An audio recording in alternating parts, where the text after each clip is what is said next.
అంటే ఆయన పేరు తొండలరెడ్డి. ఆయన మాట్లాడితే ఇంక గట్టిగా అడిగినాం అనుకో, ఏమైనా రేవంత్ రెడ్డి రుణమాఫీ కాలేదు అంటే నీ లాగుల తొండలు ఇడిచిపెడతారు. ఏమైనా రేవంత్ రెడ్డి మహిళలకు 2500 రూపాయలు ఇస్తలేమంటే నీ గుడ్లు వికి గోటిలాడతా. ఏమైనా రేవంత్ రెడ్డికి ఆ స్కూటీలు ఏడవా అంటే నీ పేగులు తీసి మెడలేసుకుంటా. ఇక ఏది కాదురాబాయి అంటే కేసీఆర్ అప్పుల పాలు చేసిపోయింది, ఇక్కడ లంక బిందెలు లేవు, నేనేం చేయాలి? మరి నువ్వెందుకున్నావు? ఇక మరి కేసీఆర్ గారు అప్పు చేసిండు, ఎస్ బరాబర్ చేసిండు. ఏం చేసిండు కేసీఆర్ అప్పు చేసి? 46,000 చెరువులు బాగు చేసిండు కేసీఆర్ గారు అప్పు చేసి.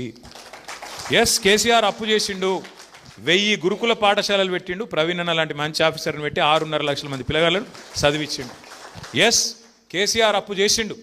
మీ పాలమూరు రంగారెడ్డి ప్రాజెక్టులో 90% పనులు, 14 లక్షల ఎకరాలకు నీళ్ళు ఇచ్చే 90% పనులు పూర్తి చేసిండు కేసీఆర్. మీ నార్లాపూర్ రిజర్వాయర్ పూర్తి కాలే, మీ ఏదుల కాలే, ఒట్టెం కాలే, కరివెన కాలే, ఉద్దండాపూర్ కాలే. ఒక కాలువలు దవి నీళ్ళు దేవాలి అంతే, 10% మిగిలింది అంతే పని. ఎక్కడైతే నీళ్లు దూడాలనో శ్రీశైలంలో అక్కడ పని పూర్తయింది, ఎక్కడైతే నీళ్లు నిలుపాలనో ఆ పని పూర్తయింది, రిజర్వాయర్లు పూర్తయినాయి. ఎక్కడైతే నీళ్లు తోడాలనో శ్రీశైలంలో ఆ పని కూడా పూర్తయింది, మోటార్లు కూడా పెట్టినాం.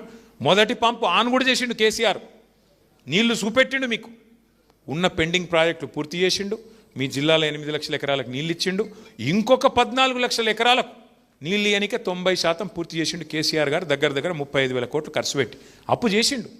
పాలమూరు ప్రాజెక్టు 90% పూర్తి చేసిండు. నువ్వు 2.5 ఏళ్ళ మరి మీ మామగారి పేరు పెట్టుకున్నావు. పాలమూరు రంగారెడ్డి ఎత్తిపోతల పథకానికి మామగారి పేరు పెట్టిండు. మహేంద్రనాథ్ పేరు పెడితే బాగుండపో. మామగారి పేరు పెట్టుకున్నాడు, జైపాల్ రెడ్డి సాబ్ పేరు పెట్టుకున్నావు.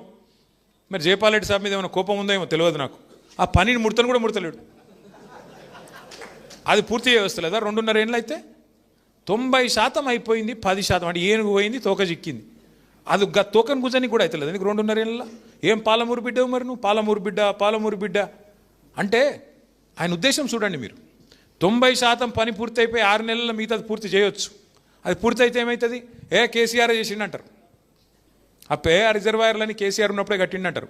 ఆయన ఏమనుకుంటున్నాడు? మనం ఆఖరికి చేయాలి. ఆఖరికి చేస్తే మా పాలమూరులోకి మళ్ళీ పోయి నేను చెప్తా, కల్వకుర్తి పోయి నేనే చేసిన మొత్తం కేసీఆర్ ఇడిచిపెట్టిపోయింది అని చెప్తా. నమ్ముతారు?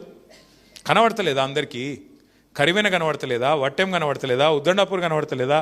ఏదుల కనబడతలేదా? రిజర్వాయర్లని పూర్తయిన విషయం తెలియదా? తెలుసు. శ్రీధర్ లాంటి వాళ్ళని నేను కోరుతా ఉన్నా, ఈ వాస్తవాలు మనం చెప్పాలి ప్రజలకి. ఈ వాస్తవాలు మనము గ్రామానికి తీసుకొని పోవాలి. అట్లాగే ఇవాళ మీరు ఆలోచన చేయండి, ఏ వర్గాన్ని మోసం చేయలేదు ఆయన? దళితులకు, గిరిజనులకు ఏం చెప్పిండు? మీ కల్వకుర్తిలో గిరిజన సోదరులు ఉంటారు బాగా. కేసీఆర్ గారేమో మీ తాండాలు పంచాయతీలు చేసిండు. మీ రిజర్వేషన్ 6% నుంచి 10% చేసిండు. బ్రహ్మాండంగా పోడు భూములకు పట్టాలు ఇచ్చిండు. 4.5 లక్షల ఎకరాలకు పట్టాలు ఇచ్చిండు కేసీఆర్. గిరిజనులకు మంచి చేసే ప్రయత్నం చేసిండు. ఈయనేమన్నాడు? నేను గిరిజన బంధు పెడతా. ఒక్కొక్క సంవత్సరం సమ్మక్క సారక్క గిరిజనాభివృద్ధి పథకం కింద ఒక్కొక్క తాండకు 25 లక్షల రూపాయలు ఇస్తా అన్నాడు. మా సర్పంచులు ఉన్నారు ఇక్కడ. ఒక్క తాండకన్నా 25 పైసలు వచ్చినాయి తమ్మి ఆ పథకం కింద పెట్టిండా? 3 బడ్జెట్లు ఒడిచిపోయినాయి. అంటే 60% టైం అడిచిపోయింది. ఇంకో 2 ఉన్నాయి. ఆ 2 ఆఖరిది ఎలక్షన్ బడ్జెటే కదా. ఎలక్షన్ బడ్జెట్లో ఏముంటుంది? సగం టైమే ఉంటావు నువ్వు అలా. అది లెక్క కూడా రాదు. అట్లా గిరిజనులను మోసం చేసిండు. గిరిజన బంధు పెడతా అన్నాడు కేసీఆర్. దళిత బంధు పెడితే నేను గిరిజన బంధు పెడతా అన్నాడు. ఇంకొక మాట చెప్పిండు ఎస్సీ ఎస్టీలకు. ఇప్పుడే ప్రవీణ్ అన్న యాద్ చేస్తున్నాడు. ఏమన్నాడు ఎరికేనా? కేసీఆర్ 6% నుంచి 10% రిజర్వేషన్లు పెంచిండు కదా, నేను దళితులది 16 నుంచి 18% పెంచుతా, గిరిజనులది 10% నుంచి 12 పెంచుతా. పెంచడమే కాదు, మీకు ప్రభుత్వ కాంట్రాక్టులలో, ప్రభుత్వ వర్కులలో, కాంట్రాక్టులలో మీకు ఎస్సీ ఎస్టీలకు 30% ఇస్తా అని చెప్పిండు. ఏది ఆ కాంట్రాక్ట్? 30% కాదు, 30 పైసలు నువ్వు ఎక్కడ నన్ను ఇచ్చినట్టు చూపెడితే నేను ఏ శిక్ష కట్ట ఆ శిక్షకు సిద్ధం. 30 పైసలు ఈ 3 ఏళ్ళల్లో, 2.5 ఏళ్ళల్లో. అట్లాగే బీసీలకు చెప్పిండు 42% ప్రభుత్వ కాంట్రాక్టులలో బీసీలకే ఇస్తా అని చెప్పిండు. అంటే ఎస్సీ ఎస్టీ బీసీ కలిపితే 72% వాటా. రూపాయి ఖర్చు పెడితే 72 పైసలు మీకే ఇస్తా అని చెప్పిండు. ఒక్క ఎస్సీ ఎస్టీ బీసీ కాంట్రాక్టర్ చూపెడతావా నాకు రాష్ట్రంలో నువ్వు ఇచ్చింది ఈ కోటా కింద? ఏమనంటే రిజర్వేషన్ ఏమో కేంద్ర ప్రభుత్వం ఆపింది అంటావు. ఇదైతే నీ చేతుల్లోనే ఉంది కదా, ఎందుకు ఇస్తలేవు మరి? బీసీలకు 1,00,000 కోట్లు ఇస్తా అన్నాడు. సంవత్సరానికి 20,000 కోట్లు ఇస్తా, 5 ఏళ్లలో 1,00,000 కోట్లు నింపుతా, బీసీ సబ్ ప్లాన్ పెడతా అన్నాడు. అది నీ చేతుల్లోనే ఉంది కదా, ఎందుకు చేస్తలేవు? ఏది అడిగినా ఒకటే సొల్లు పురాణం. అప్పుల పాలైపోయింది రాష్ట్రం, దివాలా తీసింది. నేను ఒకటి అడుగుతా ఉన్నా, కేంద్ర ప్రభుత్వం ఆర్బీఐ చెప్పేది విందామా, లేకపోతే ఈ రేవంత్ రెడ్డి చెప్పేది విందామా? ఆలోచన చేయండి. రిజర్వ్ బ్యాంక్ ఆఫ్ ఇండియా చెప్పింది, పార్లమెంట్ వేదికగా కేంద్ర ప్రభుత్వం చెప్పింది, తెలంగాణ వచ్చిన నాడు అప్పెంత, కేసీఆర్ దిగిపోయిన నాడు అప్పెంత అంటే, తెలంగాణ వచ్చినాడు కేసీఆర్ ముఖ్యమంత్రి అయినాడు, ఆయన ఈ రాష్ట్రం నెత్తి మీద ఉన్నప్పుడు 72,000 కోట్లు. కేసీఆర్ గారు దిగిపోయినాడు, ఈ రాష్ట్రం నెత్తి మీద ఉన్నప్పుడు 3,52,000 కోట్లు.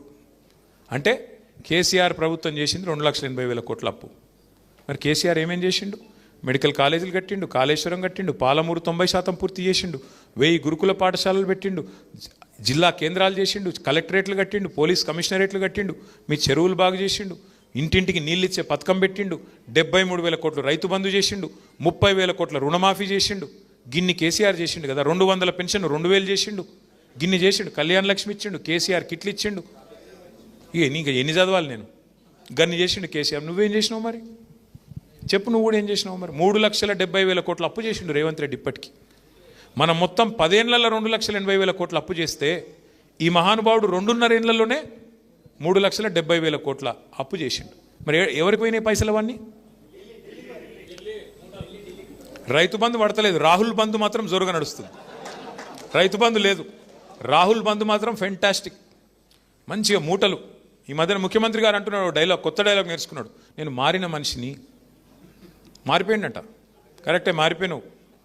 ఎలక్షన్లకు ముందేమో దానవీర శూరకర్ణ, ఎలక్షన్ల ముందు దానవీర శూరకర్ణ, ఏది కావాలంటే అది ఇస్తా అన్నాడు. ఇప్పుడు కుంభకర్ణ, లేస్తలేడు, మారిపోయిండు మనిషి, ఎగ్దమ్ మారిపోయిండు. ఎలక్షన్లకు ముందేమో పాలమూరు బిడ్డ, ఇప్పుడు పాలమూరు ప్రాజెక్టును పట్టించుకోని బిడ్డ. ఎందుకు మరి నువ్వు ముఖ్యమంత్రిగా ఉండి ఏం లాభం ఈ రాష్ట్రానికి? నీ నాగర్ కర్నూలులో, నీ పాలమూరులో అయ్యేలా రైతులు రోడ్డుకి ధర్నా చేస్తుంటే సిగ్గనిపిస్తలేదా? బాధ అనిపిస్తలేదా? గురుకుల పాఠశాలలు మేము బ్రహ్మాండంగా నడిపితే ఆనాడు ఇవాళ 140 మంది పిల్లలు చచ్చిపోయినారు గురుకులాల్లో ఈ రేవంత్ రెడ్డి వచ్చినాక. సిగ్గనిపిస్తలేదా? కరెంట్ ఇయ్యలేకపోతున్నావు, సిగ్గనిపిస్తలేదా? రైతు బంధు పడతలేదు, సిగ్గనిపిస్తలేదా? రైతుల ధాన్యం ఇవాళ రోడ్ల మీద తడిచి రైతులు ఏడుస్తుంటే బాధ అనిపిస్తలేదా? ఇంకా ఆయన అంటున్నాడు, మేము తిడుతుంటేనంట, ఇట్లా విమర్శ చేస్తుంటే ప్రజల పక్షాన ఆయనకు మా తిట్లు వింటుంటే ఆయనకు సాడిస్టిక్ ప్లెజర్ వస్తుందంట, పైశాచిక ఆనందం వస్తుందంట. ఏమనాలి ఆయనని? మేము ఇంకా ఏమనాలో కూడా అర్థం కావట్లేదు. అందుకే మీతో నా ప్రార్థన, మా కల్వకుర్తి సోదరులతోన, మనము మళ్ళీ లాస్ట్ కేసీఆర్ వస్తాడులే, ఇట్లా చేయి ఊపుతాడు, మేము కూడా ఇట్లా ఊపుదాము. కేటీఆర్ మధ్యలో ఒకసారి వస్తాడు, ఆయన కూడా ఇట్లా అంటాడు, మేము కూడా ఇట్లా అందాము, కానీ మేము మాత్రం ఏం చెయ్యము అంటే కుదరదు. శ్రీధర్ చెప్పింది అక్షర సత్యం. దయచేసి మా మిత్రులను కోరుతా ఉన్నాం, దయచేసి మీ స్థానిక సమస్యలు, మీ గ్రామాల్లో ఉండే సమస్యలు, మీ మండలాల్లో ఉండే సమస్యలు, అవి రైతులే కావచ్చు, కులవృత్తులే కావచ్చు, లేదా ఇతరులే కావచ్చు, విద్యార్థులే కావచ్చు, ఇంకోరి కావచ్చు, ఎత్తుకోండి. వాళ్ళ తరపున రోడ్డు ఎక్కండి, కదం దొక్కండి. ఇచ్చినాం, ప్రభుత్వానికి ఇచ్చే కాడికి టైం ఇచ్చినాం, మనం కూడా ఓపిక పట్టినాం. 2.5 ఏళ్ళు సరిపోయింది, 50% ఓవర్. ఇంకొక ఇందాక ఎవరో సోదరుడు మాట్లాడుతూ ఇంకో 2 ఏళ్ళు గడ్డు కాలం.